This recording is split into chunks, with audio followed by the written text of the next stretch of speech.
Take 37. Right. Hello children and young people, welcome to my video today where I'm going to be speaking to you about getting the balance right in your friendships. If you have ever been in a situation where it's felt like you've been a bit more invested in a friendship than the other person, and that maybe then you started to get a little bit anxious and paranoid about it, then you are not alone. This is something that many people go through, whether it is friends with friends or girlfriends and boyfriends. Most people have had an experience like that. So if you would like to figure out how to sort out those weird relationship situations that sometimes crop up, then just keep on watching.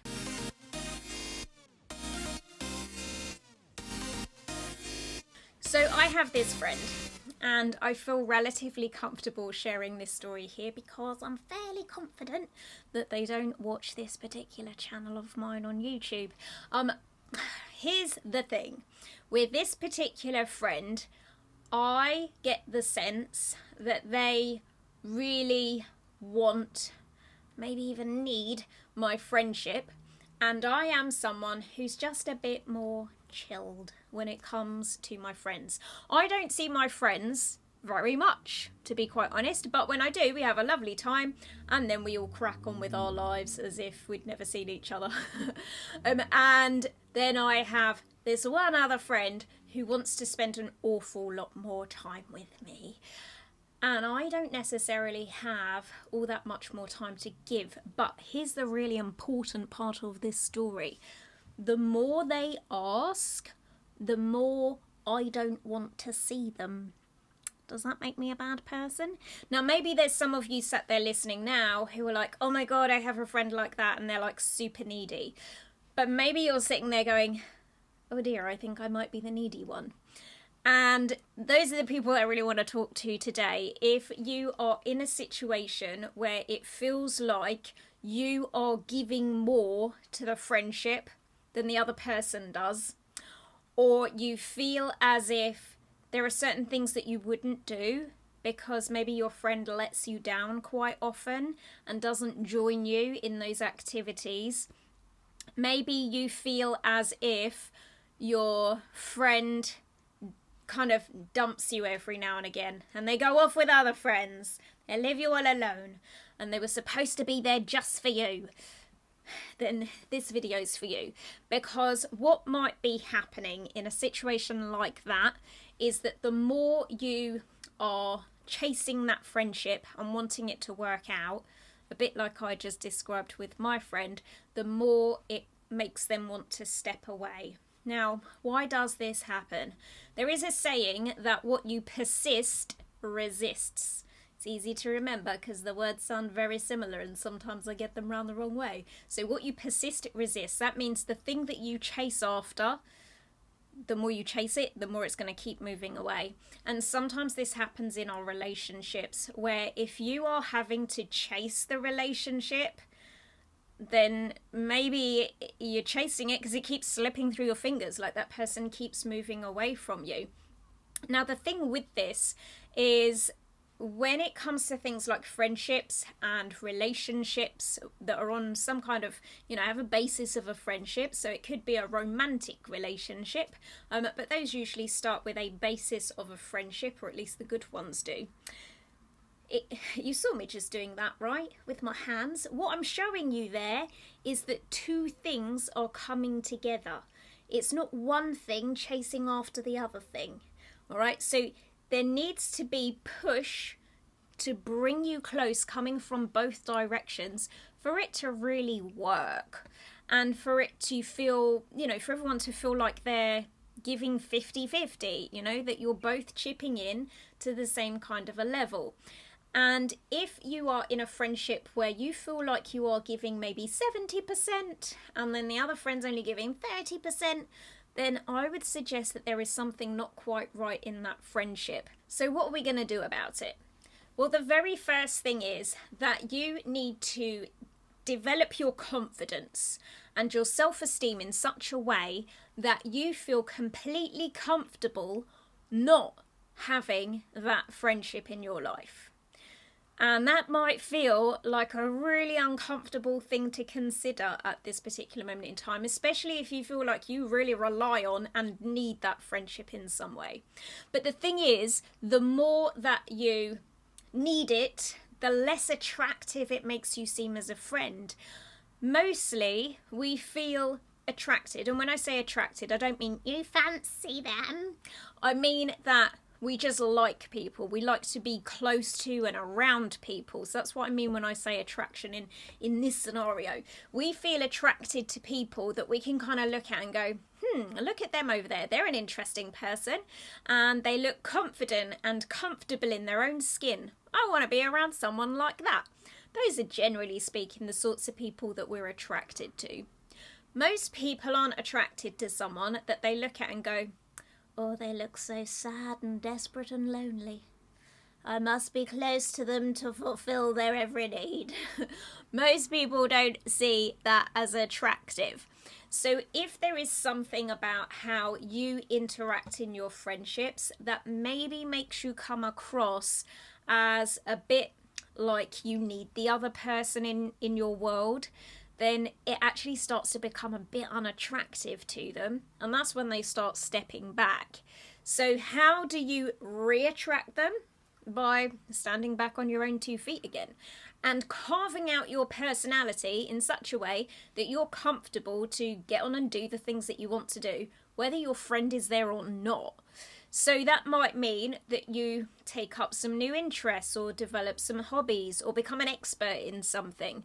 All of those things that kind of make you look quite independent and comfortable in yourself and confident in yourself. Those are the things that are going to get people looking at you and kind of going, all right, they seem to be marching along to the beat of their own drum quite comfortably. I'd like to be around them.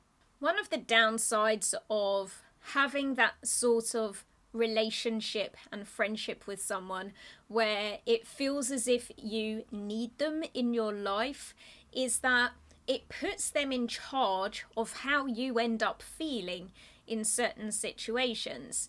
It might mean that if they don't call you when they said that they would, that you end up feeling rejected. It might mean that if they won't go out with you when you hoped that they would, that you end up feeling as if you can't get out there and do the stuff you want to do, and so then you restrict yourself and you don't have as much fun in the world as you would have done otherwise. It might mean that if they frequently turn down your offers and requests to spend time with them, that you end up feeling as if they just don't like you as much as you might have wanted them to. And the thing with that is that it puts them in charge of your feelings. It means that they're in charge of your emotions and how you feel from one day to the next. And that's kind of not okay. Because the thing is that your emotions are yours. They are controlled, no, not a word. They are controlled and owned by you. They are in your body, literally. You're not a puppet. No one's there kind of coming along going, let's pull this self-esteem. Oh, I cannot speak today. Let's pull this self-esteem string and see what happens. Or let's pull this string over here for their happiness and see if we can affect it in some way. That's not happening. What does happen is the way that they might choose to behave or react towards you fires something off inside of you that either makes you feel like, I am not complete, or, yay, they made me feel whole again. And whilst it's lovely to kind of feel as if people care about you and that maybe does good things for how you feel about yourself, it also means that other people are in charge of how you feel, and that is definitely not a good thing. What's better is that you can be in charge of how you feel. So regardless of whether other people are there to make you feel better about yourself, you actually like yourself. And you know that you deserve to be treated well and treated with respect, and that you want to make an effort to find the kind of people that would do that for you in your life. And that might actually mean that you make decisions about whether or not you involve these people in your life. quite often in my work, I have people who reach out to me who tell me that they would be a wonderful asset to my team and tell me all of the wonderful training that they've had and the skills that they've got and what they would bring to the party. And I've been doing my job long enough now to know that quite often those people aren't really contacting me and trying to be friends with me because of what they want to bring and what they want to give. Most often, they've noticed my business and they think, that looks very good. I'd like to take a piece of that pie. And they want to get involved in some way. But rather than saying, that looks good, can I get involved with you? And how much does it cost? Instead they say, let me tell you why you should give it to me for free. And try and make it sound as if they are offering me something rather than what they want to get from me. And sometimes that happens in our friendships too.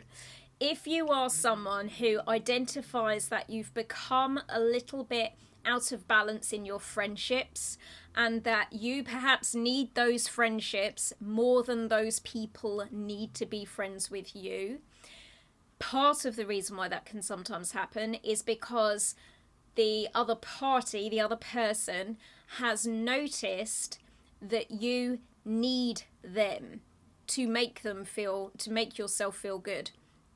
They might have noticed that they always feel like they are having to give to you, not giving you physical stuff or helping you out with money or buying you lunch or anything like that, but just like you need their attention.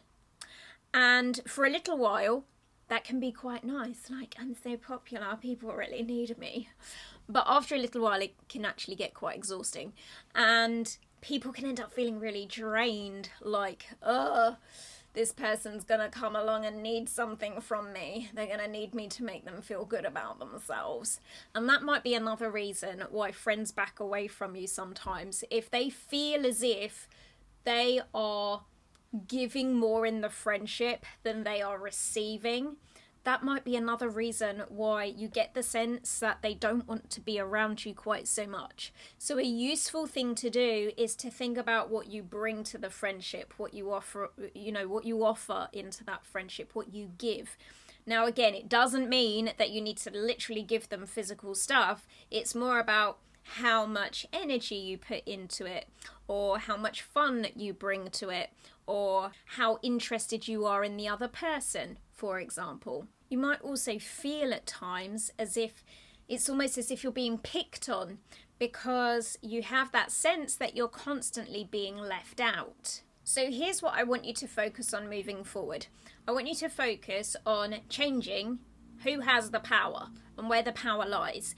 It might be that at the moment it feels as if your friends, so the people that are maybe not quite clicking with you as well as you would like them to, are the ones who have the power, because they get to decide whether you see them, whether you don't, whether they contact you, whether they don't, whether they're nice to you that day, whether they're not, and you maybe feel a little bit powerless. What we want to do is to give you back the power here. So in order to do that, it's really important that even though it might feel as if you really need them to acknowledge you and to bring you back into their lives, that you, even if it doesn't quite feel like it's entirely true yet, that you act as if you are absolutely fine without them. Remember that what you persist resists. So if you resist, then they start to persist after you. So it means that you need to kind of step back, put your shoulders back, and like I said earlier, start marching to the beat of your own drum rather than marching to the beat of somebody else's. That might mean that instead of seeing yourself as a follower, that you start to think about how you can become more of a leader. Because when you are more of a leader, guess what? That starts to get attractive. And it might mean that you do not remain friends with the people that right now you feel like you really need it in your life.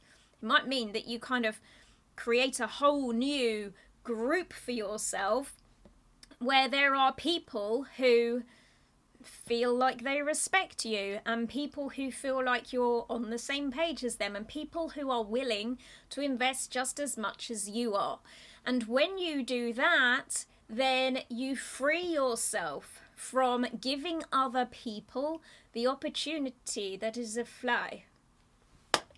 It's gonna annoy me.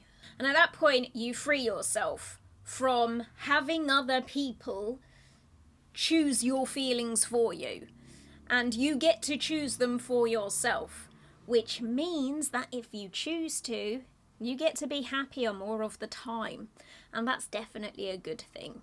So if you are currently in a friendship where it feels like you're being the needy one, and you need other people to make you feel good, and if they don't do the stuff that you would like them to do, then you definitely don't feel good about it, then you need to start thinking about building up on your own self-esteem, your confidence, and making sure that you feel better within yourself so that you are comfortable to step back from those friendships and see what happens when you do.